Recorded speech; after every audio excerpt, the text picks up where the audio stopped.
Bonjour à tous, alors je suis ravie de vous retrouver aujourd'hui pour la présentation de mon tout nouveau jeu. Il vient d'arriver il y a quelques jours, c'est le Cosmic Cycle Tarot. Donc l'auteur de ce jeu c'est Martina Rasso et l'illustratrice c'est Myriam et je l'ai eu sur le site Etsy de Myriam qui est espagnol et du coup ça m'a permis de payer les frais de port moins cher que si je l'avais acheté auprès de Martina qui faisait donc des comment on va dire, des frais de livraison, du coup, comme à l'américaine, beaucoup plus cher. Du coup, grâce à leur partenariat, à leur collaboration, vu qu'elles vendent toutes les deux sur leur boutique Etsy, ça nous a permis, nous, Européens, de pouvoir avoir le jeu moins cher. Alors, il y avait comment on va dire, deux jeux. Hein. Vous avez la version standard qui est celle-ci, à 38 €, avec une boîte en carton. Et vous en avez une qui est plus chère, mais qui n'était plus disponible quand je suis allée sur le site, et qui était une boîte collector, donc une boîte beaucoup plus, vous savez, rigide, etc. Un petit peu comme le font maintenant la plupart des auteurs.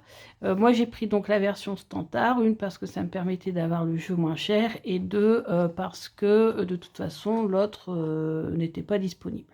Donc, vous voyez, Cosmic Cycle, c'est un jeu moderne, modernisé, hein, donc vraiment magnifique. Ici, vous avez le site internet où on peut avoir le guidebook qui est téléchargeable quand on a cette version-ci. Donc voilà, et on a la caractéristique dans ce jeu d'avoir 16 personnages de cours qui représentent donc 16 caractères de 16 personnages de la vie moderne que l'on trouve aussi dans les autres cartes, hein, dans les mineurs et dans les majeurs. Et donc j'ai trouvé ce système assez intéressant, surtout qu'en plus je suis en train de travailler les personnages de cours afin de vous en faire des vidéos, hein, explicative. Donc vraiment, je vais devenir assez calée sur les figures, les personnages de cours. Donc ce jeu se compose de 78 cartes plus une. La supplémentaire, la voici, c'est une carte de remerciement. Donc c'est indiqué thank you et vous avez les personnages de cours, là, quelques-uns, qui sont présents, les jeunes, hein, les cavaliers et les pages, hein, les valets qui sont autour, là, qui sont regroupés, qui sont réunis. Et donc j'ai trouvé, moi je laisse cette carte, hein, parce que ça me sert en fait de carte de gratitude en plus, mais on peut très bien l'enlever, il n'y a aucun problème. Donc là, je vais d'abord vous présenter les majeurs. Donc parmi les majeurs, on a le fou. Donc là, on reconnaît bien, hein, ce caractère aventurier. Donc elle quitte tout, elle part, elle s'en va le plus rapidement possible pour vivre de nouvelles aventures. Le baluchon est remplacé par une valise, et puis on a ici la falaise qui est remplacée par le panneau d'indication attention, hein, de ne pas tomber ou de ne pas glisser en l'occurrence. Ensuite, on a le magicien qui, par ses talents, parvient à faire danser les gens.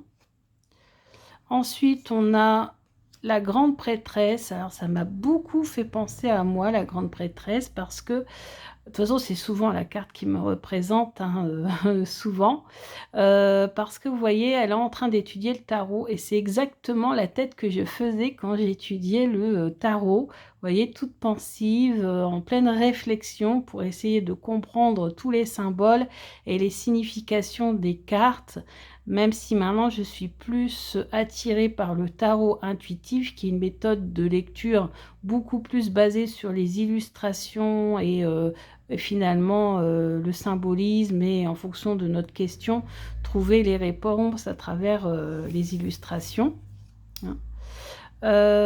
Vous avez aussi ici l'impératrice, hein, côté maternel, qui prend soin des autres, voilà.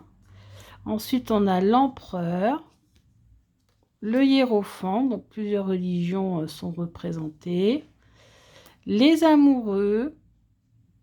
Donc là, voilà, on se protège, on se câline, hein, etc. Le chariot, avec 2 chiens au lieu de 2 chevaux. La force, donc cette personne en rééducation qui essaie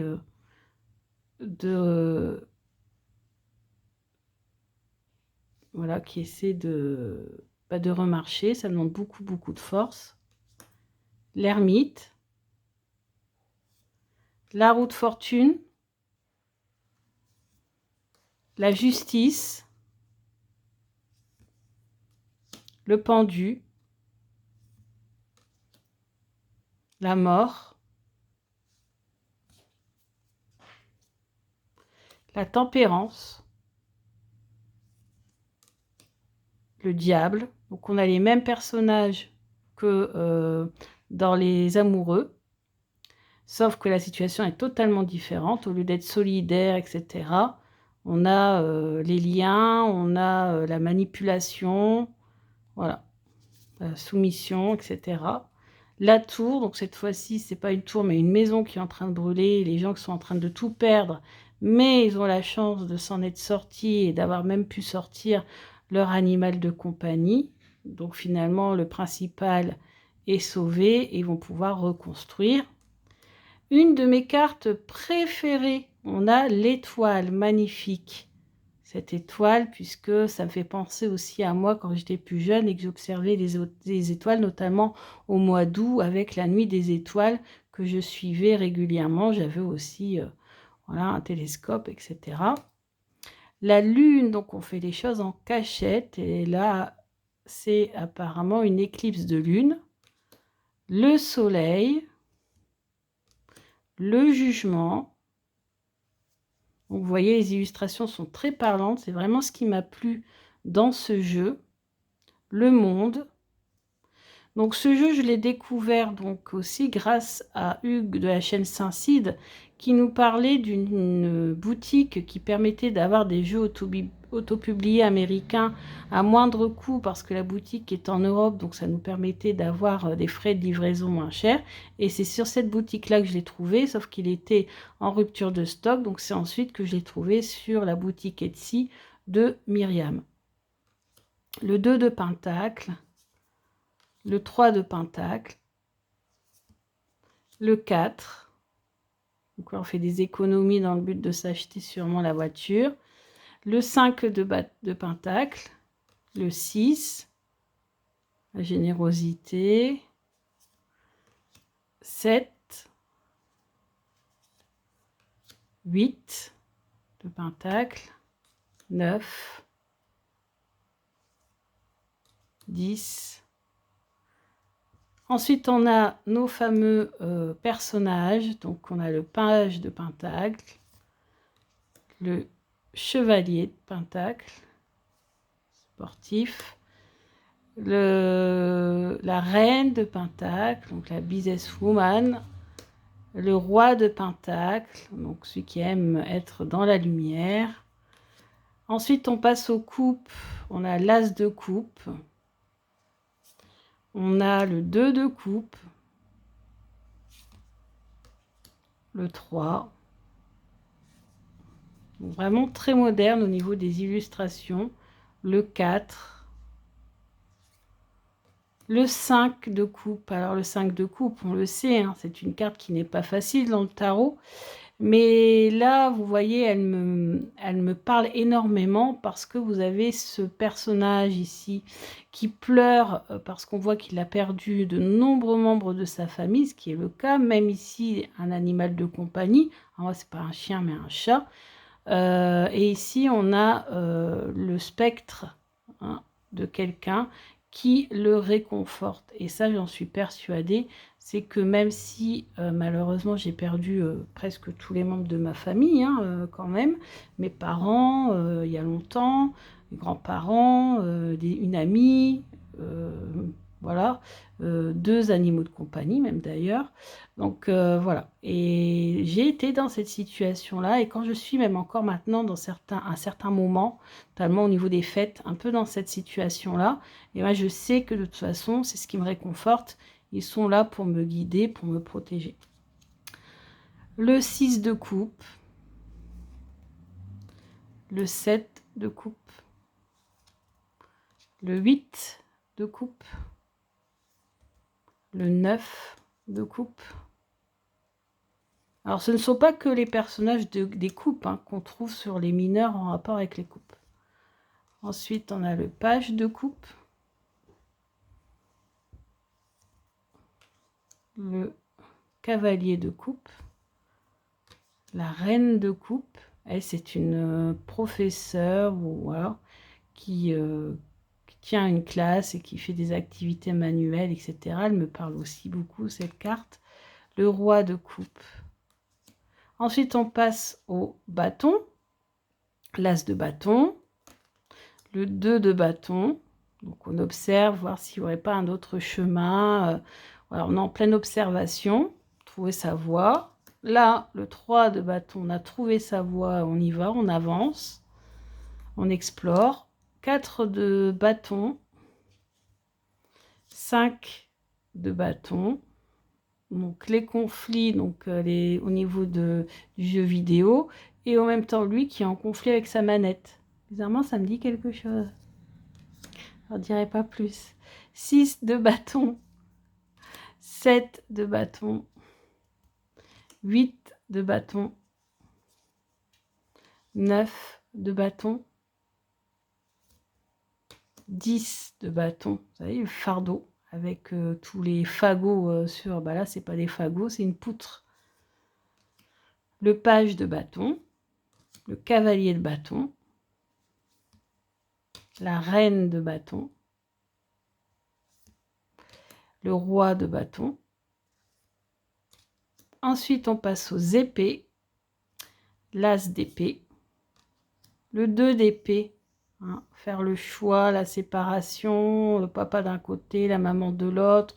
Elle est métisse aussi, donc peut-être, voilà, voilà, elle est partagée entre peut-être deux cultures, de religions, on ne sait pas, en tout cas entre ces deux parents, ça c'est sûr. Donc, difficile séparation. 3 d'épée. Donc là, on a sûrement une rupture amoureuse. Et puis, ce personnage qui fait de la musique, en train sûrement de faire une chanson voilà, romantique ou de rupture pour exprimer ce qu'il ressent. 4 d'épée. 5 d'épée. 6 d'épée. 7 d'épée, 8 d'épée, croyance limitante, 9 d'épée. Alors, celle-ci, mais alors, elle est très parlante. Le 10 d'épée. Alors, vous savez, c'est cette carte où on a un personnage avec 10 épées plantées dans le dos, où il est mort ou presque mort, on va dire presque mort, parce qu'il y a toujours quand même un espoir dans les cartes de tarot. Et ici, bah, vous voyez, vous avez ce personnage qui a reçu plein d'insultes sur Internet. Et qu'est-ce qu'elle est parlante, cette carte, aujourd'hui, avec la jeunesse qui, avec les réseaux sociaux, parfois vous avez des personnes qui se retrouvent harcelées, qui se retrouvent avec un manque de confiance en elles énorme parce qu'elles n'arrêtent pas de se faire critiquer. Cette carte, elle est vraiment très parlante et très moderne.